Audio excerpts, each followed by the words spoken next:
Kia ora and welcome to Swim Chats, a podcast about swimming. I'm Shona Riddell, a writer, former journalist and swimmer from Wellington, Aotearoa, New Zealand. For each episode, I talk to a different guest from our swim community. Please hit the follow button so you don't miss an episode, and share the link with a friend or two. And if you'd like to make a contribution, you can go to patreon.com/swimchats to find out more. Thanks for your time today, Clinton. Welcome to Swim Chats. Oh, thanks, Shona. It's good to be here. Today I thought it would be a good idea to talk about sharks. It's something that swimmers make nervous jokes about quite frequently. And of course, for some people, it's a fear that literally keeps them out of the water. I thought it would be a good idea to talk to someone who has spent some quality time with sharks and hasn't just watched the Jaws movie. Yes, I certainly haven't watched the Jaws movie. That was going to be one of my questions. Yeah. So first up, we should probably acknowledge that it's not a completely unfounded fear because shark attacks do happen, but most of us, I think, we overthink it, and imagination can be a dangerous thing in itself if it causes us to panic in the water. So we won't talk too much about Jaws because you haven't seen it and it's probably not a healthy thing to fixate on. But do you feel like most of us don't get a basic education about sharks? I mean, is that part of the problem? Yeah, I mean, most people are quite unaware of what sharks there are in New Zealand waters and what species you're likely to encounter when you're at the coast. I was raised being told that there are no sharks in New Zealand, and those that did turn up from time to time were almost invariably sort of blamed on as being Aussies and they swum across the Tasman. Of course, that was all rubbish. I knew, I spent most of my summers as a child growing up on the coast in the Wairarapa, and I'd see sharks almost every summer. So I knew what I was being told and what I was seeing in the media was rubbish.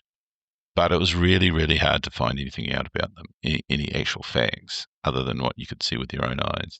And what sort of sharks were you seeing?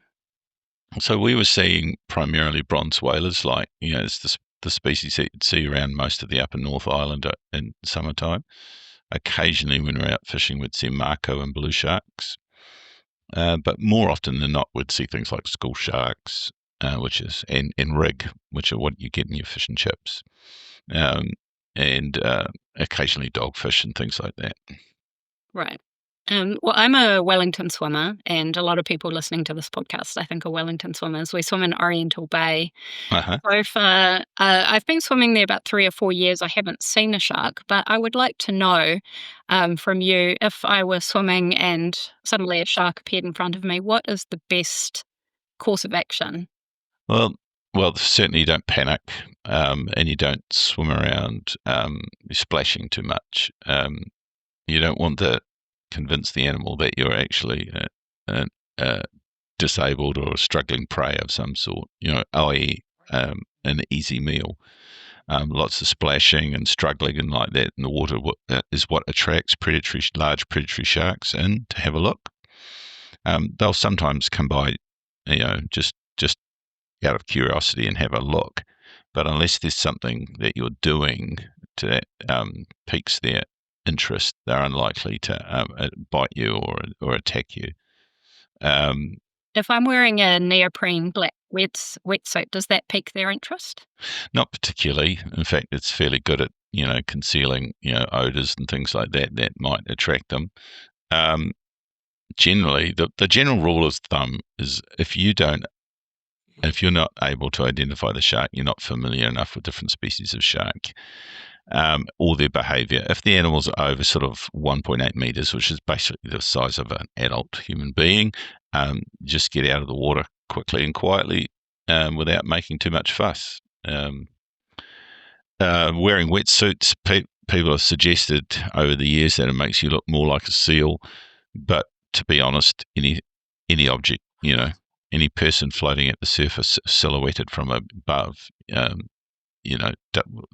looks vaguely like a seal anyway. Right. Generally, the sharks, particularly great whites and other sharks that are potentially dangerous, can easily tell the difference between a human being and a seal. Just a random thought that occurred to me earlier. In Wellington, we wear tow floats if we're swimming more than 200 metres offshore.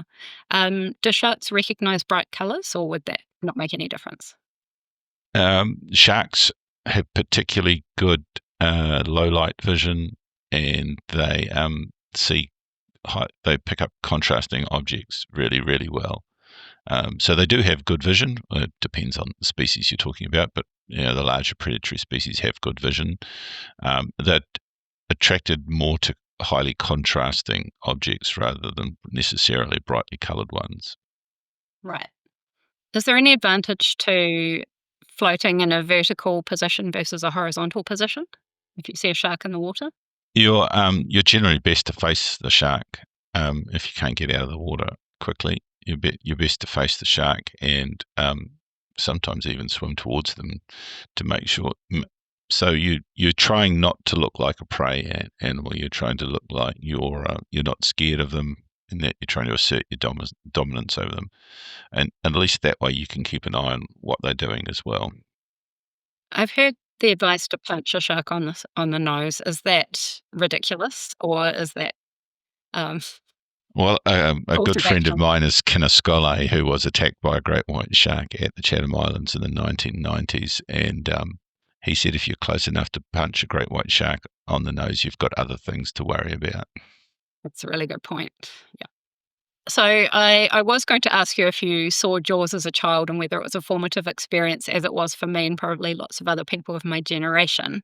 Um, You mentioned instead that you were seeing a lot of bronze whaler sharks. Was that when your interest in sharks developed? Yes, my interest in sharks developed as a child. So it's a good lesson in, childhood trauma, how it can shape your life. I yeah, my father used to go out fishing on the Wairarapa coast in a fairly small open boat. They'd catch hapaka and blue cod and whatnot, bring them all to shore, and then they would head and gut them in the bay. Um, and you'd get sharks coming in to scavenge on the offal. One day, and then they'd take us for a spin in the boat around the bay after they'd come back. And one of the times that he was taking us all for a swim, we had a big bronze whaler swim into the bay on the surface with its dorsal fin sticking out of the water, and it came past fairly closely. And that is one of my most vivid childhood memories, seeing that animal, and that's pretty much what kicked off my interest. And it was also at the time when Jacques Cousteau shows were on TV very regularly, and there was stuff with Ron and Valerie Taylor and from Australia. There was a lot of shark stuff on the TV back in those days, and that's what got me really interested. And then when I went to primary school and I wouldn't shut up about sharks, one of my early teachers in the primers actually bought me a read book on sharks by Jack Garrick, and I've still got a copy of that book today. That's awesome. So a lot of swimmers imagine that the sea is filled with great white sharks, but there are many different types of sharks. How many species do we have around New Zealand coastline? So we have about 113 species of sharks, ghost sharks and rays, and there's about 60 of those, just over 60 of those are sharks. Most of them are small, less than a metre or certainly less than a metre and a half long, and most live in the deep ocean. So the greatest diversity of our sharks and rays occurs below 200 metres depth. So that's on the upper continental slope. Inshore, there's about 18 sort of species of sharks that you're likely to encounter in closer to shore. Things like the dogfishes, rig, sometimes called spotted dogfish, school shark. Those are two really common species of shark that will get close to shore. Up around the upper North Island here, we often see hammerheads in close to shore, primarily juveniles. And the species that we have here in New Zealand is a species called the smooth hammerhead.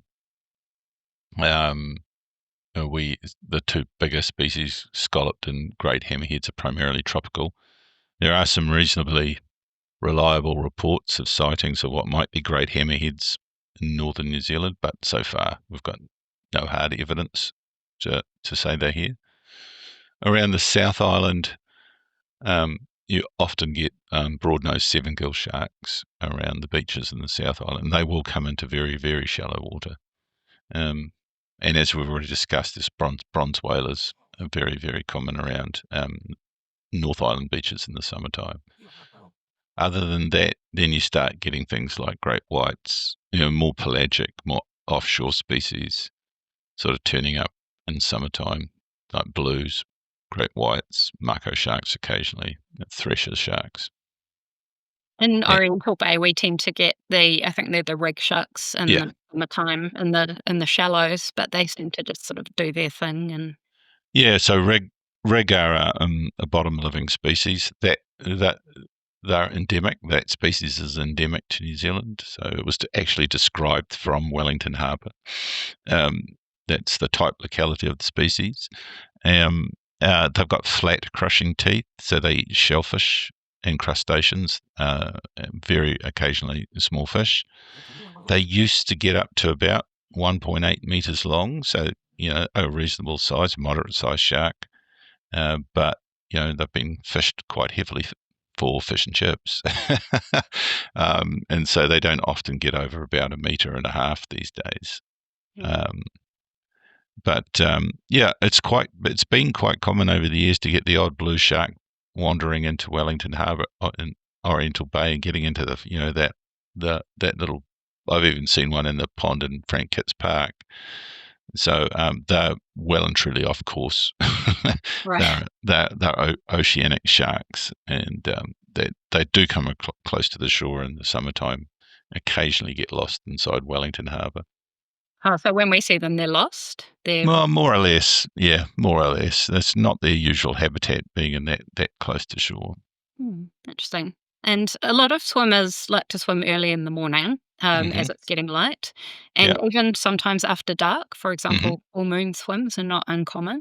Are Yeah. these times when sharks are particularly active and that we should be mindful of? They're the times when large predatory sharks are generally hunting. So yeah, not a great time to choose to swim if you want to avoid sharks. But let's face it, shark attack in New Zealand is so rare. It's certainly something that you don't want to dwell on.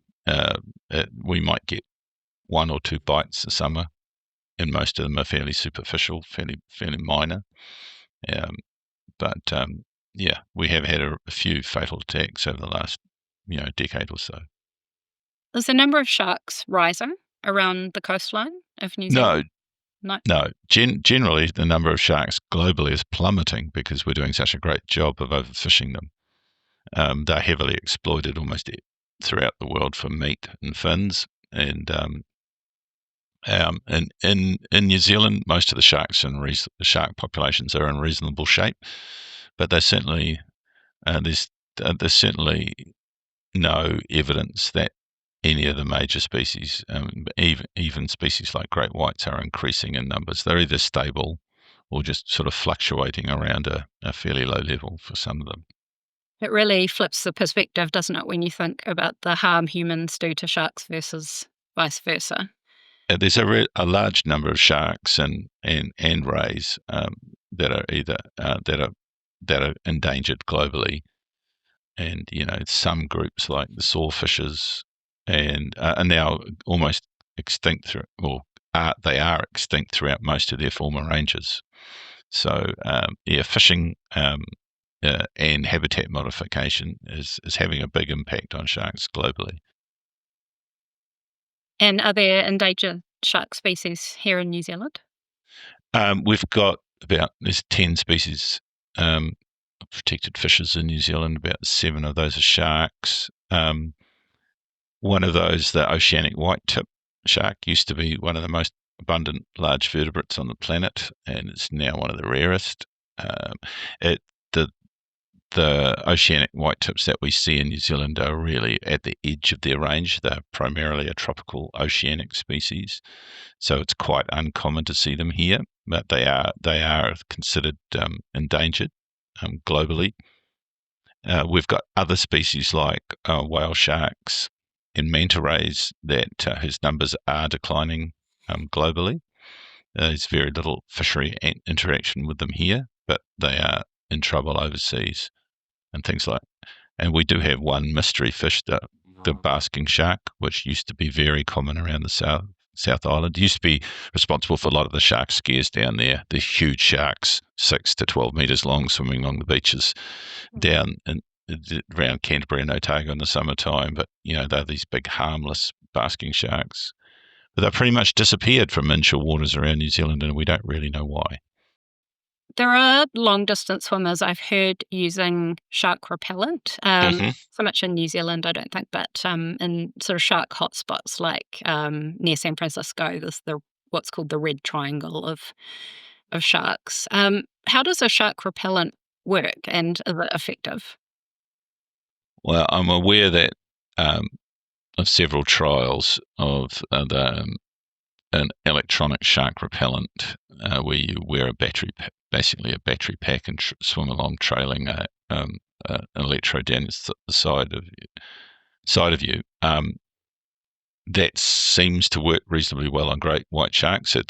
And reef sharks. It's pitched at a frequency that they don't like. Its effective range is very small. It's so the animal has to be within 2 meters of you before it gets a jolt. But folks I know from South Africa that have used them there say they have the opposite effect on seven-gill sharks. And seven-gill sharks absolutely love them. Oh, right, which is not a desired outcome. Yeah. So it would, the effectiveness of that as a repellent would depend entirely on where you are and what species of shark you are likely to encounter. I know some Department of Conservation divers had some very close encounters with seven-gill sharks, to the point where I think they had to abandon a dive when they were using that shark repellent technology. So, So not reliable. Well, sharks are a reasonably diverse group, so what might work on one group of sharks may not necessarily work on another. And seven-gill sharks and great white sharks are only distantly related to each other. I've read that the odds of actually being bitten by a shark are less than 1 in 3 million. I don't know how that statistic came about. I imagine it would be a higher number for people who are actively swimming in the sea. But the number of actual fatalities from sharks in New Zealand is just over a dozen, I think. I've recorded. It's over a dozen now, but that's looking at the record from in the 1840s through to the present. So it's been over a very, very long time period. So I think we've got a higher chance of being struck by lightning or something like that. Oh, you have much higher chance of being killed by a dog or in a car crash on the way to the beach than you do by being bitten by a shark, let alone killed by one. I was going to ask you, traditionally in the media, obviously stories about shark attacks and fatalities attract the most attention because they're the most dramatic stories, or even shark sightings. Have you noticed yourself that with social media, the sort of representation of sharks is a bit more nuanced than it used to be? Or is it still the same? I'm probably not the best person to talk to about what happens on social media. I tend to avoid it like the plague. But I've certainly noticed people's attitudes changing. So I used to sample sharks at large fishing competitions, where sharks were specifically targeted, and those sorts of competition. Well, you struggle to find a competition like that these days, and it's not because there are no sharks there; it's because people's attitudes towards them have changed. General media's attitude towards sharks hasn't changed at all, but I think the public has moved on quite a lot. Yeah, and do you think that's just because of a more awareness of conservation in general? Yeah, I think it's more awareness of the importance of biodiversity, having intact and ecology, and having the importance of having intact ecosystems.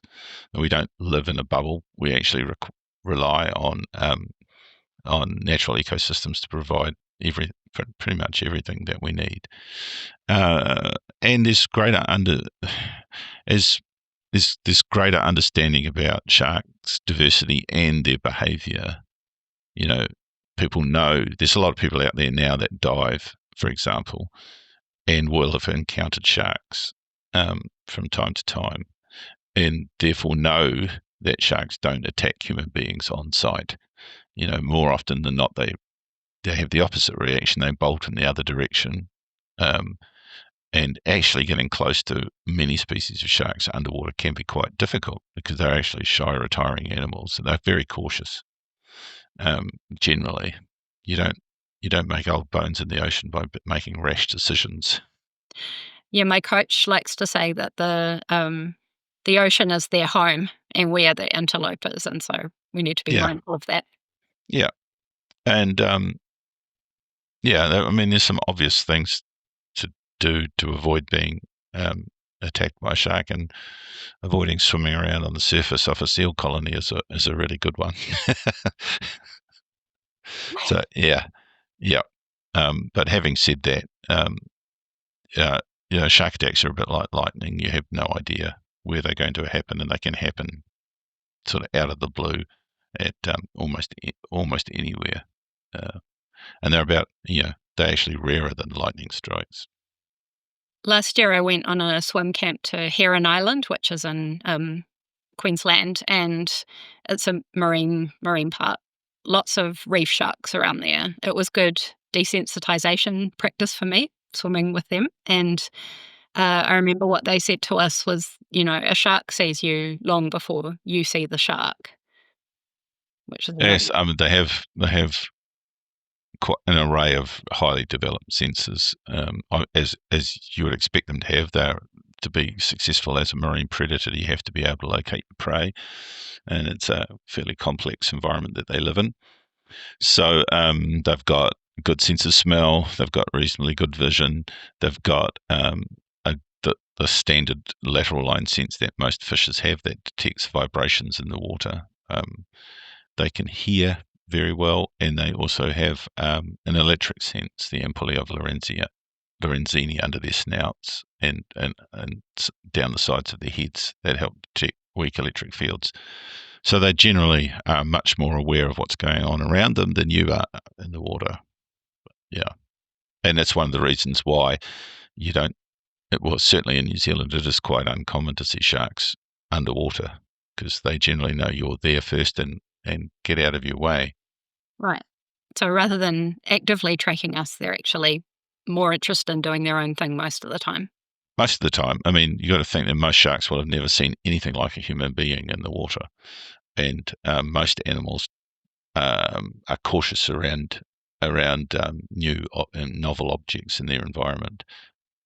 I mean, it can be incredibly difficult to get close to a shark. I mean, the group of people that do see them the most are spearfishers, and obviously they're doing stuff that will attract predatory sharks. And there's blood in the water, there's struggling fish, there's noises, there's clattering, of all sorts of things. There's a lot going on. There's a lot to attract a shark.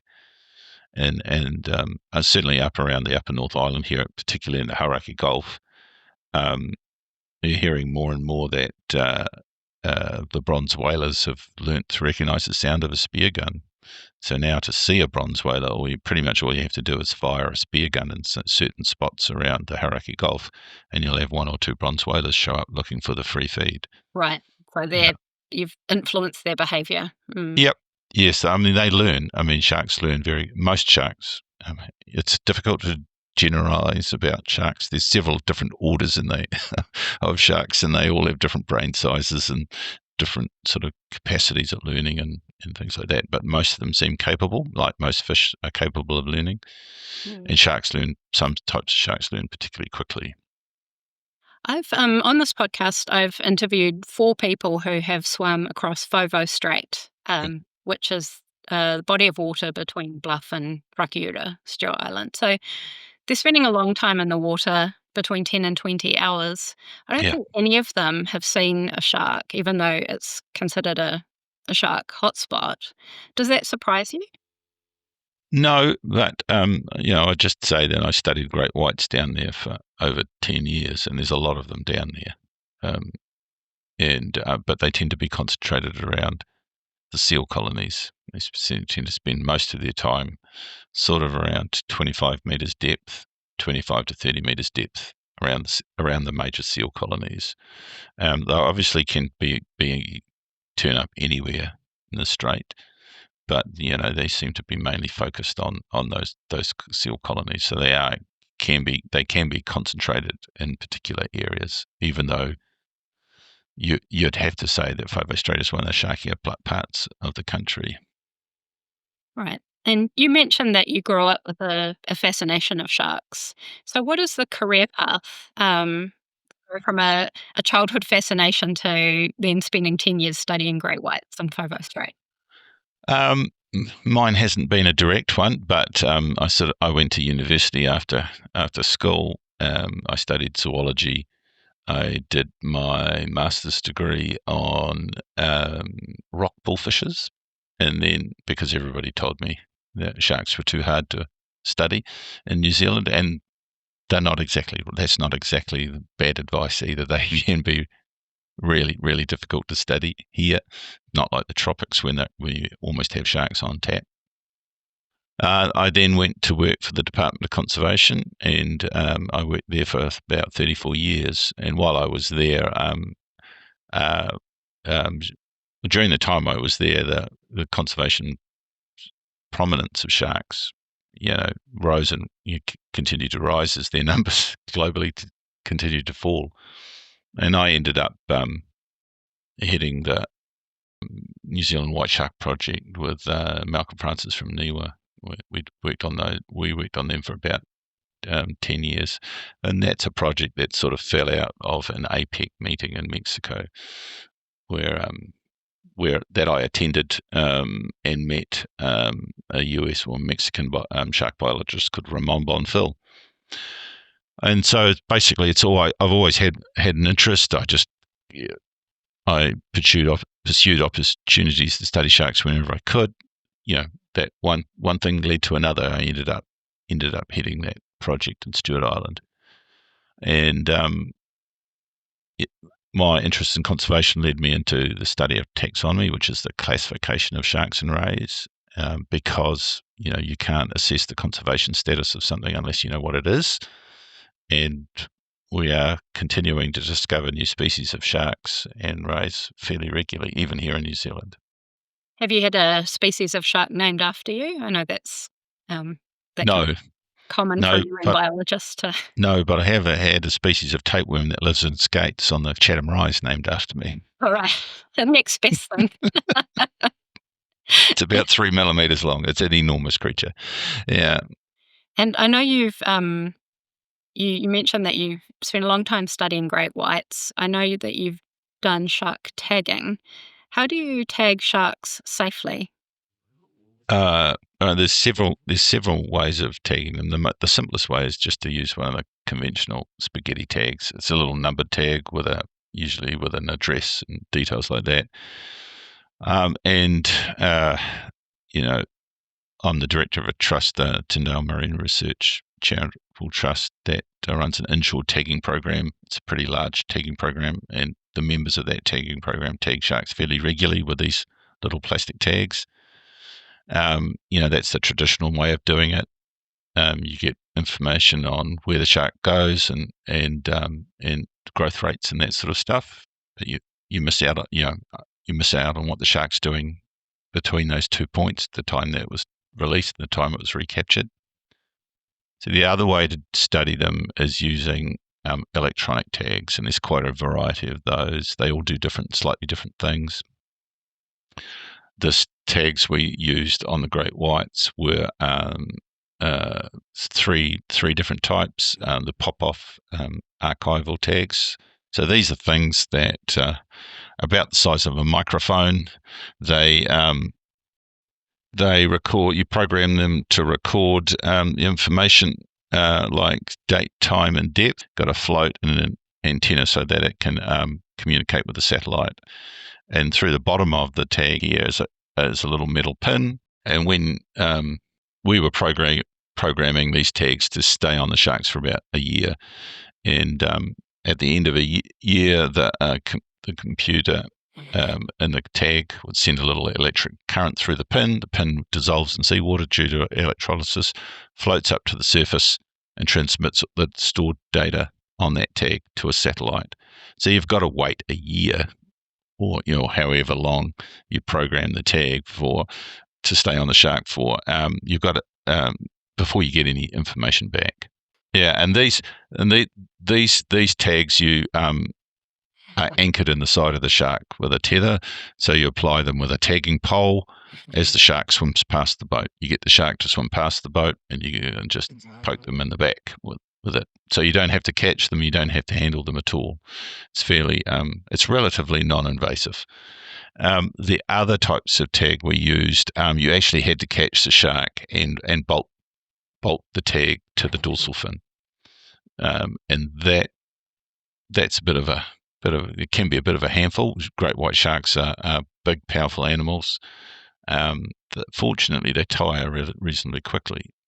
So once they're tired out, you can get them swimming along the side of the boat and sort of truss them up, lean over the side, and bolt the tags to their fins. Wow. Yeah. It's a little bit nerve-wracking the first time you do it, but I'm but sure that's an understatement. but as long as you keep the boat moving, the shark will swim along with the boat, and once it's tired, it will swim alongside the boat, and you can handle them quite safely. You obviously have to be quick, reasonably quick about it, but you can attach the tags, you can take measurements from them, you can take DNA samples from them while they're there, and then you just cut the hook off with a pair of bolt cutters, and away the animal goes. Interested to hear that they overexert themselves, great whites. They're an ambush predator, so they tend to take their prey by surprise. They don't run their prey down like a cheetah or anything like that. They're well, like a human being, I should say. The cheetah's a bit of an ambush predator as well. So the cheetahs tire quickly after a short burst, and so do great whites. Their close relative, the mako sharks, completely different story. It pursues its prey in the open ocean, at speed, and their resilience and their stamina is pretty legendary. That's what makes them such a great game fish. That's why lots of people like to catch them. Right. They don't tire quickly, so tagging those things, which we've done as well, is a bit challenging even when you get them to the boat. Right. But generally, if you keep the boat moving, even the Marcos and whatnot will swim along beside the boat, and just if you stop the boat and try to handle the shark from a stationary boat, the shark will start to suffocate because they need that constant flow of water over their gills. And of course, if you were suffocating, you'd fight for your freedom too. So that's why we never stop the boat when we're working with these animals. You have to keep the water flowing over their gills. Sounds like a very high adrenaline job. Talking of your work story, it has its moments, but as long as you're sensible and careful, they can be tagged quite safely. Yeah. And because this is a swimming podcast, I'm going to ask you if you enjoy swimming as well. I enjoy diving. Yeah. You're diving. You like to go deep. I like to be close to the bottom. Why so? Oh no, I know that's where all the interesting stuff is. I like all marine life, and there's a lot to see. That's the attraction of diving for me, is just the diversity of marine life. I got into it through spearfishing. I started out as a spear fisherman, and I still enjoy spearfishing. But the really interesting stuff is is generally down close to the bottom. Yeah. Well, that reminds me, a couple of years ago, I spent a summer with the fish team at Te Papa, finishing my degree. And one of them, Tom Lindley, runs his own podcast called the Deep Sea Podcast, which you've probably heard of. I have. Yeah. Yes. So I'll link to it in the show notes. It's a great podcast. And so I was going to ask you about deep sea sharks while I have the opportunity. Do they move more slowly in the deep sea because of stronger water pressure? Generally, one of the main reasons that deep sea sharks and deep sea fishes and generally tend to move slowly is due to food limitation. There's not quite as you're a long way removed from the sunlight, and the photosynthesis that drives most of the marine ecosystems. So food limitation can be an issue in the deep sea. It can be a long time between meals. Some animals specialize in feeding on rare events like whale falls. Large fish die near the surface of the oceans and sink to the bottom as well. So a lot of sharks in the deep sea have developed very large oil-filled livers. They make them almost neutrally buoyant. They have short, stubby little fins that look highly ineffective or whatnot. And they swim very, very slowly. When you see them from submersibles or an ROV footage or something, they're generally swimming very slowly, conserving their energy. Most of them are quite small, about a metre to a metre and a half long, but there are some real giants in the deep ocean, things like broad-nosed six-gills and the sleeper sharks, which can get to 6 meters long or more. Wow. Even the goblin shark, who not too long ago discovered that they can reach 6 meters long as well. Are they called goblin sharks because they look a certain way? Or? Yeah, they look ugly. Most of them, they have a protrusible jaw, much more protrusible than other sharks. And most of the early specimens, or most of the specimens that have been seen, have either been caught on lines or in nets that have poked the jaw out. So they look like a bit like the monster from Alien, with this beak poking out from underneath their snout. It was a long time before we realised that actually they don't look like that most of the time. The mouth is tucked away nicely under the head, and they just look like some of the other deep water sharks with flat noses. So you've seen Alien, but you haven't seen Jaws. That's right. Yeah. Is that because you don't? Is that because you think the Jaws movie has really harmed not the reputation of sharks, but it's done damage in the way that people perceive sharks? And It did. yeah, I think at the time it did. I think a lot of that damage is over and done with these days. But I just didn't want it to ruin my enjoyment of the sea. That's why I didn't see it. yeah, that makes But sense. I wish I could unsee it actually, even though I saw it about 40 years ago. It's the movie I did see as a kid was a thing called Blue Water, White Death, which was a documentary movie about a team of divers searching the world for great white sharks. Trying to, I guess it'd be on Discovery these days, but it was that sort of movie, it had pictures, it had footage of people in the open water swimming with sharks, feeding on whale carcasses and things like that without any protection at all, which was a bit of an eye opener at the time. Yeah, that's crazy. Well, it turns out it's not, but at the time everyone thought it was crazy. Not something I'd be signing up for, but yeah. so we've focused on sharks for this episode, but I know that you've also studied rays, and stingrays are something that we have to think about as well as swimmers. Yeah. They're in the Yes. shallows, particularly when we're entering and exiting the water. There have definitely been times when I've almost trodden on one. Mm-hmm. Do you have any advice for ocean swimmers on the best approach when it comes to stingrays? Yeah, well, at this time of year, they'll be probably becoming more common close into shore, and they'll move into water barely deep enough to cover them, of course. And they're generally shy, innocuous animals that like to avoid people, and they certainly don't like being trod on. So anywhere, anywhere people have been throwing, it's a bit like sharks, really. Anywhere that people have been fishing and throwing stuff in the water could attract stingrays in closer than they normally would be. But if you're getting in and out of the water, you should always be keeping an eye out for them.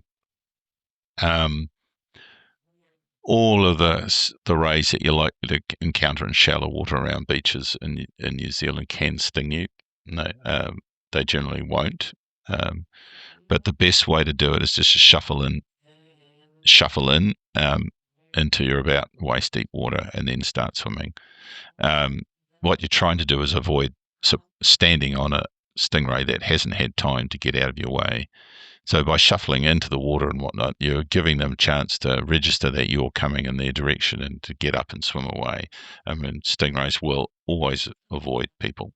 Um, some of the big short-tail stingrays will come and try and steal fish off spear fishermen, but or fish out of nets. But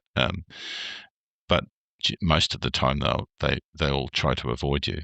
I have had one try to sit on my head once when I was scuba diving, and it was clearly enjoying the bubbles from the scuba, and it wasn't worried about me at all. It literally came down and pretty much sat on my head, and all I had to do to get it to move on was just give it a little prod with a finger. So yeah, razor's not something to be scared of, but you just need to give them a chance to get out of your way, and they will. And as a marine biologist, it's probably not professional to have a favourite shark species, but is there one that you're Everyone particularly... does. Everybody Everyone does. does. Yeah, yeah, yeah. Is there one that you'd like to talk about in particular? Well, I spent a lot of time in the water with mako sharks, and they're stunningly beautiful animals. And yeah, I have a huge respect and love of that species. But I think my favourite has to be the epaulette sharks, which are these little coral reef dwelling sharks that can walk. You know, They're amazing. yeah. So any shark that can walk, I think, is quite something. Yeah, and they can haul themselves up out of rock pools and walk from one rock pool to the other at low tide. And they're beautiful colours. Yeah, they have to be my favourite shark.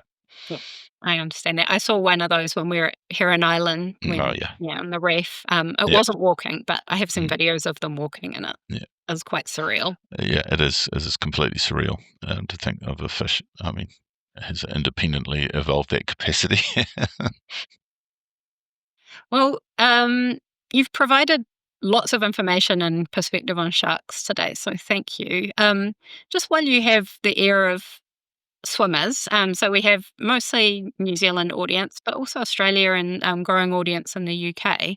Is there anything else you would like us to know about sharks or marine life in general? Any particular way we should be behaving, or anything we should be doing? Sorry, that's a big question, but Uh, just yeah, I mean, generally, um, and trying to avoid areas where sharks are going to be feeding is going to limit the risk to you. I mean, I mentioned not hopping in around seal colonies, but I've dived and spearfished around seal colonies, and there's at least one occasion where I was pretty sure I wasn't the only. We weren't alone off a seal colony. We never saw any sharks, but I went back to that place a few years later, and we had 4 or 5 great whites around the boat, and we're in exactly that place. So if you don't want to encounter a great white shark, seal colonies are obviously a good place to start. You shouldn't assume that hopping in the water with a bunch of dolphins or false killer whales or things like that, or even larger whales, means that there won't be any sharks there. Dolphins often associate. Sorry, I got that wrong way. Sharks often follow pods of dolphins, and false killer whales and pilot whales, potentially exploiting their ability to locate prey, and not necessarily wanting to feed on those animals, but certainly exploiting their ability to locate prey and ball up prey. The classic situations you'll see workups where you've got boil ups of lots of bait fish, dolphins, birds, and there'll almost certainly be sharks in amongst all of that as well. So those are, and river mouths. River mouths can, especially in the tropics, can be quite risky places to swim. Because of in the tropics, you'll get species like bull sharks, which are quite happy living in rivers. In fact, they can occur hundreds of kilometres inland up rivers. But they're a species that's adapted to feeding on carrion being washed down out of rivers, and they can be potentially dangerous and they tend to be in high. You tend to count them at higher numbers around river mouths and estuaries and things like that. So river mouths and estuaries are generally good places to avoid, not just because of sharks, but also because of the high current, dangerous currents and things like that as well. But you've actually got more chance of getting into trouble and drowning in a rip than you have of being attacked by a shark at the beach. You mentioned false killer whales. I hadn't heard that expression before. What do you mean Oh, by that killer whale? so there's a dolphins are a reasonably diverse group. The largest dolphins are the killer whales, or they're dolphin relatives, depending on what classification you follow. But so in that group of animals, you get false killer whales, pygmy killer whales, melon-headed whales. They're just small. They're smaller species than the killer whale, Okay, but gotcha. but closely related. Are there any particular books or documentaries that you'd recommend people follow about sharks? We've got the Sharks exhibition coming up at Auckland Museum starting in December, early December, running through for a few months, and it's put together by the Australian Museum in Sydney. It's a very good exhibition. It showcases quite a lot of the research that's gone on in sharks globally, and not just in Australia or New Zealand. So that'll be a really informative opportunity. There's it runs through the fossil history of sharks, which goes back to sort of over 400 million years. It looks at the radiation of the species. You'll get a good overview of the different types of sharks that are around, and there are some pretty spectacular models. There are also interviews with shark biologists, Pacific Islanders, people people with traditional knowledge of these things, that people that grew up with them.